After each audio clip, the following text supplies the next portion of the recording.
Começa agora na 101 FM e Prudente AM 1070, o seu Jornal da Manhã, com as principais notícias de Prudente região. Aquilo que acontece de mais importante, você ouve primeiro aqui, agora, ao vivo no seu rádio, Jornal da Manhã. Fique ligado nos destaques do dia.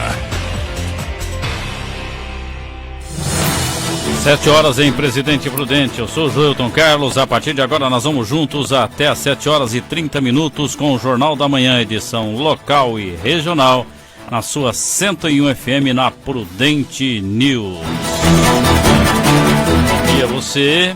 E hoje vamos falar sobre o Campeonato Paulista, que teve aí a classificação do Palmeiras na última hora. O Santos não foi rebaixado para a Série B, a Série AB, a A2 do Campeonato Paulista. Corinthians classificado, São Paulo classificado, enfim, daqui a pouco o Campeonato Paulista. Vamos trazer também os comentários de Alexandre Garcia no final do Jornal da Manhã de hoje, mas agora nós vamos ao setor policial. Jornal da Manhã e as informações da polícia. Com Geraldo Gomes. Bom dia, Geraldo, em nome de Zalpa Cardans. Muito bom dia. Bom dia a você, bom dia ouvintes. Bom dia para você que está aí se preparando para essa boa semana que virá pela frente, com certeza. Nós temos aqui as informações da polícia no final de semana em Presidente Prudente. O que repercutiu mesmo aí bastante foi a prisão de um homem aqui na Vila Geni, em Presidente Prudente, quando o cidadão foi flagrado com uma grande quantidade de maconha e também munição. Só que, ao checar a documentação, a polícia descobriu que o cidadão é um acusado de praticar terrorismo na Ucrânia. Ele acabou sendo preso, né? Contou a história aqui para os policiais e acabou, mesmo assim, indo para a cadeia. O fato se deu quando os policiais descobriram, através de informação, que na Vila Geni, aqui em Presidente Prudente, um cidadão estaria com drogas. Os policiais vieram para o local, fizeram patrulhamento e encontraram 2 homens que estavam ao lado de um veículo, né, aqui em uma das vias do bairro. Quando os policiais chegaram, já viram um certo nervosismo, uma inquietação desses 2 homens. Os policiais pararam para fazer a fiscalização. Ao fazer a abordagem, um dos suspeitos que estava próximo desse rapaz disse que tinha apenas contactado esse homem para comprar drogas, né? Ele já havia recebido informações de amigos que ali ele poderia encontrar droga e estava para fazer a compra da mercadoria. Já o cidadão acusado de terrorismo, ele deu uma versão diferente, né, desencontrada, e começou a informar as informações pessoais divergentes, mas os policiais, depois de uma boa conversa, conseguiram arrancar dele que tratava-se de Rafael Marques Lugsvarg, esse cidadão natural de Jundiaí, e ele tem um vasto histórico de prisões, inclusive em Kiev, na Ucrânia, quando lá ele ficou respondendo pela bronca de terrorismo, né? Teria sido um brasileiro terrorista que estaria lá em terras ucranianas. Segundo as informações, ele disse aos policiais que veio a Presidente Prudente depois de sair há um mês e pouco da cadeia lá de Kiev. Ele veio ao Brasil, do Brasil veio para Presidente Prudente através de informações de um amigo que aqui ele iria arrumar trabalho.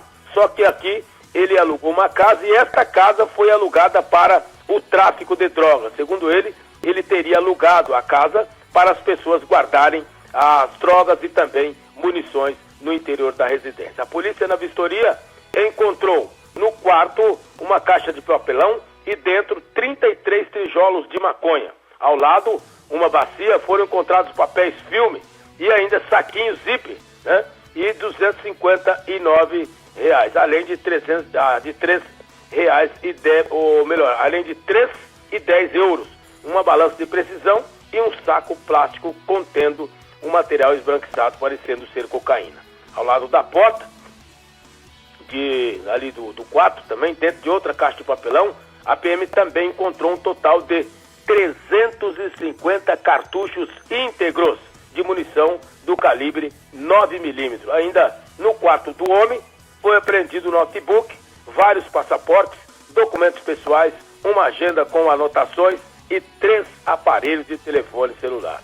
A polícia ainda apreendeu a moto, uma moto suspeita, né, que tinha ali em frente à residência. Então, toda essa situação foi trazida aqui para a delegacia em Presidente Prudente, depois que o conteúdo esbranquiçado, com o teor ali, que poderia ser cocaína, passou por uma análise, deu negativo e deu resultado de tetrahidrocanabiol, uma substância diferenciada aí que esse cidadão tinha em casa, né? Então, ele ficou conhecido, esse rapaz, bastante aí publicamente, no dia 12 de junho de 2014, ao ser detido num protesto da Copa do Mundo em São Paulo. Naquela ocasião, ele enfrentou a polícia militar sem camisas, levou tiros de borracha, foi amplamente divulgado, né? E depois de ser contido por diversos policiais, levou um jato de spray de pimenta no rosto, né? Ele também é acusado de fazer parte aí de adeptos das táticas Black Bloc, né? Aqueles que destroem patrimônios públicos para fazer os seus protestos. Então, esse caso todo, esse cidadão acabou sendo absolvido naquela oportunidade, chegou a ficar 45 dias preso, mas depois foi absolvido, né? Depois de solto, aí sim que ele viajou para a Ucrânia e lá acabou, né, se envolvendo em toda essa situação de terrorismo. Há informações de que ele teria fazido parte daquele exército separatista, né? Teria combatido naquele exército separatista, chegando a ser até mesmo ferido em ação. Essas são as informações que a polícia colheu deste cidadão preso em Presidente Prudente, acusado de ser um terrorista e teria sido preso na Vila Geni neste final de semana. Nós temos aqui também a informação de que um ladrão armado invadiu um supermercado em Prudente, no conjunto habitacional na Jacinto, e levou ainda uma quantia de R$500 do proprietário, né? O homem, dono do mercado, disse que o ladrão era principiante, marinheiro de primeira viagem, né? Estava muito nervoso, estava desesperado. Acho que era a primeira ação armada que ele fazia, por isso chegou todo estabanado, desesperado, com um revólver na mão, tremia igual a vara verde. Aí é perigoso, né, meu amigo? O homem acabou entregando os R$500 e o bandido desapareceu, a polícia está na captura. Tivemos ainda, viu, Joito, 2 acidentes graves nas rodovias. Um deles foi no sábado, quando uma pessoa morreu. O cidadão puxava um veículo, um Fiat Uno, ele puxava um Gol, ali pela rodovia Comandante João Ribeiro de Barros, no quilômetro 568, mais 350 metros, próximo à cidade de Oswaldo Cruz. Logo atrás, esse é um acidente do caminhão, né? Esse outro foi na rodovia General Euclides de Oliveira Figueiredo, no quilômetro 142, mais 400 metros, município de Tupi Paulista. Logo atrás, viu uma caminhonete, uma S10, e o cidadão não viu o veículo sendo puxado por uma corda, deu-lhe uma pancada violenta na traseira, a caminhonete foi para uma ribanceira, e os 2 veículos também, o Gol e o Fiat Uno, caíram num buraco no meio do mato, né? Nessa pancada, o motorista do Gol, que era ali da região de Três Lagoas, acabou morrendo, né? O cidadão da caminhonete de Nova Independência foi preso porque a polícia descobriu que ele tinha consumido uma pequena quantidade de álcool e também, quando do acidente, ele jogou uma bolsa contendo uma pistola 380 às margens ali da rodovia. O homem foi preso, vai responder as 2 broncas aí por essa situação. E tivemos já na noite de ontem, por volta das 19 horas, aí sim na Comandante João Ribeiro de Barros, próximo à cidade de Oswaldo Cruz, no quilômetro 568, mais 500 metros, um outro acidente. Um motociclista bateu violentamente na traseira de um caminhão. Ali, esses 2 veículos seguiam no sentido a Inúbia Paulista, pela 294, quando o condutor da motocicleta de 45 anos de idade bateu na traseira do caminhão. Ele chegou a ser socorrido, mas lamentavelmente não resistiu e morreu ao dar entrada no hospital. São as informações do setor policial de Presidente Prudente, informações de Geraldo Gomes. Um bom dia. Bom dia, Geraldo Gomes. Pois é, terrorista em Presidente Prudente, hein? Que coisa, hein? Bom, gente, está sendo noticiado amplamente na mídia nacional e internacional o episódio dos 28 mortos no Rio de Janeiro. Entre esses 28, um policial civil que foi assassinado e que acabou com esta com tudo isso que aconteceu lá, com 27, entre aspas, bandidos mortos, que a polícia diz que são todos bandidos, lá em Jacarezinho, no Rio de Janeiro. Eu não sou a favor da pena de morte, porque a pessoa precisa ter uma chance para se defender, obviamente, né, porque muitas pessoas inocentes poderiam morrer na pena de morte. Mas no caso de Jacarezinho, lá, que pelas imagens que nós estamos observando, inclusive a mãe de um dos mortos, né, ela com armamento pesado, com metralhadora na mão, e depois falando lá e tal, que o filho dela era inocente e tal, ela estava com uma arma pesada nas mãos. A imagem é bem clara a respeito desse assunto. E não se trata ali, quem conhece o Rio de Janeiro, eu já tive a oportunidade de algumas vezes no Rio de Janeiro, sabe que para entrar nesses locais aí precisa entrar fortemente armado, não é, ali não tem nenhuma Madre Teresa de Calcutá. Então são bandidos, pelo menos a polícia iria cumprir um mandado de prisão, a polícia não ia lá com estilingue atrás desses bandidos. A polícia tinha que ir com forte armamento. Eles receberam da polícia a bala, inclusive um policial acabou morrendo. Agora fica falando que usou força desproporcional. As imagens não mostram isso. As imagens são bem claras, com armamento pesado que os bandidos possuem, metralhadoras, enfim, são armamentos pesados. A polícia não ia lá com estilingue, não ia lá com arco e flecha, né? Na época medieval, com uma espada na mão, para poder enfrentar os bandidos. Claro que a ação precisa trazer os bandidos presos para que eles possam cumprir a pena, mas no caso ali a resposta foi à altura do episódio do ocorrido lá no Rio de Janeiro. É lamentável que as pessoas tentam colocar como se os bandidos fossem as vítimas da sociedade, que é isso que a Rede Globo de televisão principalmente tem feito nos últimos dias, dando um espaço ontem no Fantástico, grandioso, e não deu o mesmo espaço, por exemplo, para aquele episódio lá na cidade de Saudades. Claro que noticiou, mas não com a mesma intensidade que foi feito lá na cidade lá em Saudades, lá no Rio Grande do Sul. Como disse o Alexandre Garcia, daqui a pouco vão falar que este é mais uma vítima da sociedade, o assassino de 3 crianças e 2 mulheres. Vamos atualizar o boletim Covid-19. O boletim foi atualizado no último sábado às 16 horas e 27 minutos. Essas informações são prestadas pela Secretaria de Saúde e Vigilância Epidemiológica de Presidente Prudente, e você pode encontrá-las no Inova Prudente /coronavírus e também no Prudente News, o mais novo portal de informações de Presidente Prudente e região. Casos curados 21.027, notificações 67.322, descartados 43.292, aguardando o resultado 48, hospitalizados 169, caiu o número de hospitalizados, vem caindo nos últimos dias, confirmados 22.429 e óbitos infelizmente subiu para 580. 7 horas 12 minutos. Carim prepara a galinhada beneficente com vistas à arrecadação de fundos para a entidade. Jonatas Caetano.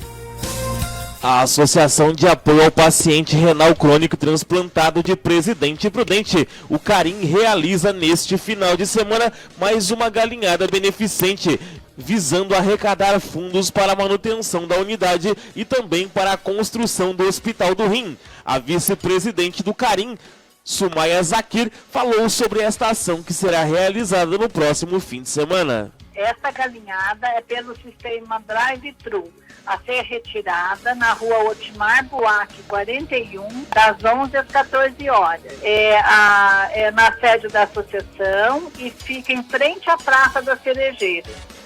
A galinhada, o valor é R$30, é uma Armitex G, e pode ligar no Carim no telefone 3917-3684 e fazer sua reserva, e a gente pode entregar o convite também. Nós só não vamos entregar a galinhada, mas o convite nós podemos entregar. Ela também falou como a população pode contribuir ajudando o Carim com a construção do Hospital do Rim de Presidente Prudente. A associação filantrópica vive de doações da comunidade. Então, pode ligar nesse telefone 3917-3684 e solicitar, que também a gente envia o boleto para que faça a doação. Nós temos 2 Pix. E esses Pix, as meninas lá no Carim têm e envia para as pessoas. Também pode ser pelo sistema Pix, tá bom?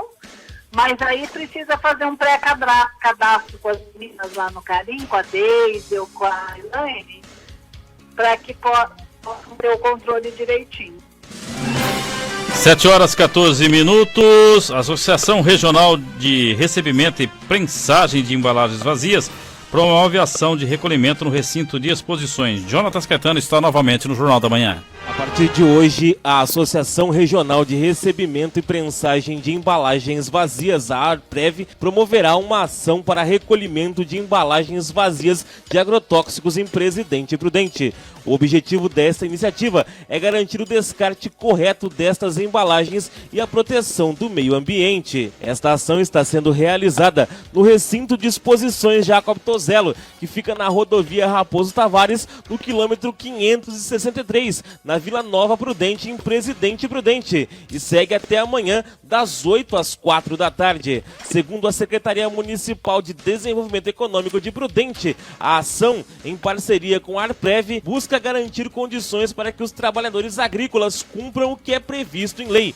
A iniciativa já possibilitou o atendimento de 478 agricultores por meio da entrega e 228 mil embalagens que geraram mais de 45 toneladas de material com destino ambientalmente correto. Vale lembrar que o trabalho tem o acompanhamento da Defesa Agropecuária do Estado de São Paulo. Esta ação é realizada desde 2005 e está de acordo com os parâmetros da Lei 9.974 de 2000, que determina como estas embalagens devem ser descartadas. Para mais informações, a ARPREV disponibiliza o telefone 18 997 75 8242 e o e-mail arprev@femanet.com.br. Agora no Jornal da Manhã, o tempo e a temperatura. Neste momento a temperatura é de 19 graus. A mínima foi de 17, a máxima poderá chegar hoje a 30 graus. Não tem possibilidade de chuva, hein? Tempo seco na nossa região. Há muito tempo que não chove. Vento a 15 km por hora. A umidade relativa do ar vai oscilar entre 27% e 73%. O sol nasceu às 6h48 e vai se pôr às 17h56. Daqui a pouco a gente volta falando sobre a falta de hidroxicloroquina no país, que prejudica pacientes com lúpus, e também sobre os campeonatos estaduais.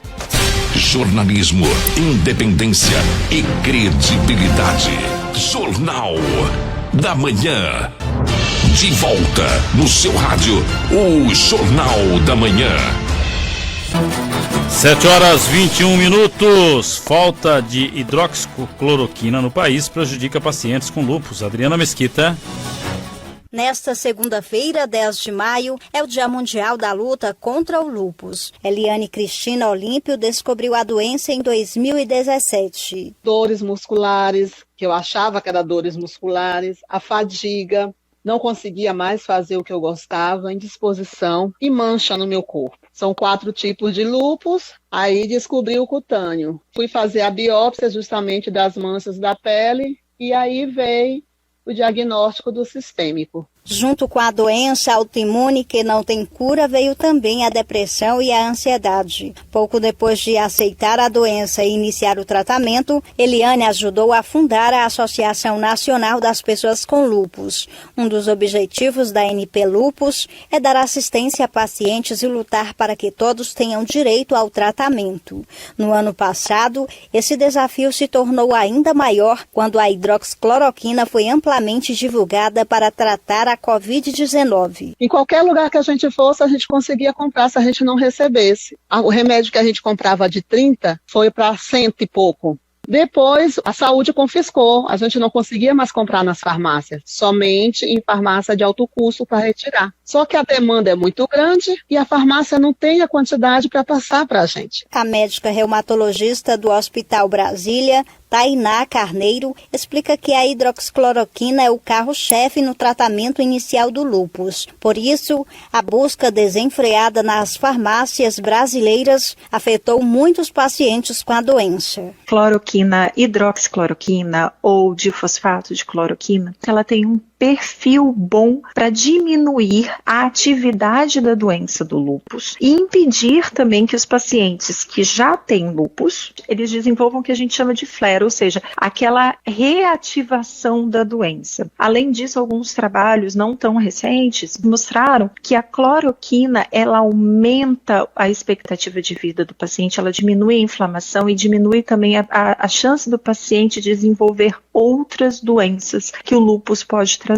Os sintomas mais graves do lúpus incluem anemia, danos nos rins, queda importante de plaquetas, quadros neurológicos e vasculites. Segundo Tainá, as mulheres jovens em idade reprodutiva são as mais afetadas. É mais ou menos de 9 mulheres para cada homem. Os fatores podem ser genéticos, então a pessoa tem uma predisposição genética para o desenvolvimento da doença autoimune, mas fatores ambientais também são muito importantes para dar o gatilho para o desenvolvimento dessa doença. E outros fatores também, como hábitos de vida, tabagismo, alimentação, sedentarismo. O diagnóstico é feito a partir da consulta com o médico, exame físico e também exames laboratoriais. Na página da Associação Nacional das Pessoas com Lúpus no Facebook, é possível encontrar mais informações sobre a doença. Agência Rádio Web de Brasília, Adriana Mesquita. Agora no Jornal da Manhã, as informações do esporte. Cadu Macri, giro dos estaduais, clássicos, rivalidade, vão movimentar as decisões pelo Brasil. O domingo definiu algumas finais de campeonatos estaduais pelo Brasil. No Rio de Janeiro, a dupla Fla-Flu não deu chances para os adversários e vai decidir o Carioca. O Fluminense derrotou a Portuguesa no domingo por 3-1 no Maracanã. O técnico Roger Machado, que foi jogador do clube, diz que está realizando um sonho, que é chegar em uma decisão pelo Flu, mas desta vez como treinador. Acabei de agradecer aos atletas por permitir que eu realizasse um sonho pessoal e profissionalmente. Poder novamente, depois de ter sido atleta do clube, agora como treinador, voltar a disputar uma final de competição, uma final de estadual. Isso para mim é muito gratificante. No sábado, o Flamengo despachou o Volta Redonda com mais uma vitória tranquila. Depois de fazer 3-0 na ida, no jogo de volta, fez 4-1. No Rio Grande do Sul, os gigantes da capital não vacilaram diante dos times de Caxias do Sul e farão a final. O Grêmio, que tinha conquistado vantagem no jogo de ida, voltou a vencer o Caxias. Desta vez na Arena, o placar terminou 2-0. Recém-chegado ao tricolor gaúcho, Thiago Nunes sabe da importância de um Grenal decisivo para os dois clubes. A gente sabe que o Grenal sempre é um jogo especial, tem que ser tratado de maneira especial. Quem é da Treba que sabe o quanto é valorizado esse jogo e faz parte da nossa cultura desde sempre. No sábado, o Internacional já tinha goleado o Juventude por 4-1 e assim se assegurado na decisão. Em Minas Gerais, o América Mineiro roubou a cena e vai decidir o estadual com o Atlético. O Coelho venceu os 2 jogos diante do Cruzeiro na semifinal. O Galo empatou com a Tombense no segundo jogo por 1-1 e avançou sem sustos. No Campeonato Paulista, a primeira fase foi finalizada e o Palmeiras se classificou. O Verdão tinha que vencer a Ponte Preta fora de casa e contar ainda com um tropeço do Novo Horizontino diante do rival Corinthians na Neoquímica Arena. E a combinação aconteceu. O Palmeiras fez 3-0 e o Timão 2-1. Ao ser questionado sobre ter conquistado a vitória que ajudou o rival a se classificar, o Wagner Mancini reforçou a importância do clube ganhar todos os jogos e assim mostrar o tamanho de sua grandeza. Eu aprendi no futebol que a gente vive de vitórias. O esporte é assim, né? E de maneira alguma a gente pode ir contra aquilo que representa o clube, que dignifica o clube, né? A camisa do Corinthians é uma camisa vitoriosa, de conquistas. Com os 2 já garantidos nas quartas de final, Mirassol e São Paulo empataram por 1-1 e o Santos, que foi o único time grande a não se classificar, Além disso, corria risco de rebaixamento e se salvou ao bater o São Bento na Vila Belmiro por 2-0. Agência Rádio Web, com um giro pelos estaduais do Brasil, Cadu Macri. Agora vamos a Brasília com os comentários de Alexandre Garcia. Bom dia, Alexandre. Bom dia. Eu percorri as redes sociais, as agências de notícia, os grandes jornais na internet e não achei resposta para a grande pergunta. A grande pergunta é: de onde vem o dinheiro que os traficantes lá do Jacarezinho usaram para comprar todo aquele arsenal que foi apreendido pela Polícia Civil? De onde veio o dinheiro que comprou o fuzil e o cartucho, né, a munição que matou o policial André, na hora que ele saiu do blindado, chegando ao Jacarezinho? De onde veio o dinheiro dos traficantes? Eu não vi essa resposta. E eu creio que ninguém chamou atenção para isso, eu não sei por quê. Eu estou chamando atenção só para que nós pensemos a respeito disso. Quem pagou? Quem está na ponta da origem, né? Bom, CPI da Covid esta semana, vai ter mais depoimentos, é claro. O mais esperado é do ex-secretário de Comunicação da Presidência da República, o Fábio Weingarten. Na semana passada a gente viu inquisições, né? A CPI tem que tomar cuidado, porque até agora não conseguiu nada. Nada do que eu digo, nada que ela pretendia, né? Em primeiro lugar, a criação da CPI, né? Eu duvido que, se fosse presidente do Senado o Antônio Carlos Magalhães ou o Jarbas Passarinho, que foram presidentes do Senado, eu duvido que o ministro Barroso tivesse mandado abrir uma CPI. Acho que ele já saberia o que ia acontecer e não faria isso, né? Bom, mais adiante eu quero comentar com vocês também que a CPI está lá a pedido de 2 senadores. Randolfo Rodrigues, que conseguiu 31 assinaturas para o seu requerimento, para focar na investigação do que o presidente fez como provedor, e do senador Girão, do Ceará, representante do Ceará, que tem 45 assinaturas, e pediu que focassem nos executores do dinheiro federal, na ponta, nos governos estaduais e municipais. Agora eu pergunto, por que a CPI só está focada no objetivo do senador que teve 31 assinaturas no requerimento, senador Randolph, que virou vice-presidente da CPI. Não estou querendo que se dê a mesma proporção de assinaturas, mas que pelo menos se dê igualdade aos 2 objetivos. Apenas isso, porque do contrário a CPI, pouco a pouco, eu sinto isso, as pessoas estão achando graça, não estão mais levando a sério, estão achando que virou circo, né? Na verdade é palanque eleitoral, uma tentativa de inquisição por parte de pessoas nada santas, né? Eu não sei, eu já disse aqui, será que os partidos não encontrariam 18 entre 81 do Senado para botar lá gente de ficha totalmente limpa, gente pura, para investigar suspeitos, digamos assim? Vestais, não vestais, não a pessoa que está na política, mas enfim, pessoas sem nenhuma sombra de suspeita sobre o seu passado, né, para investigar os outros. Seria assim.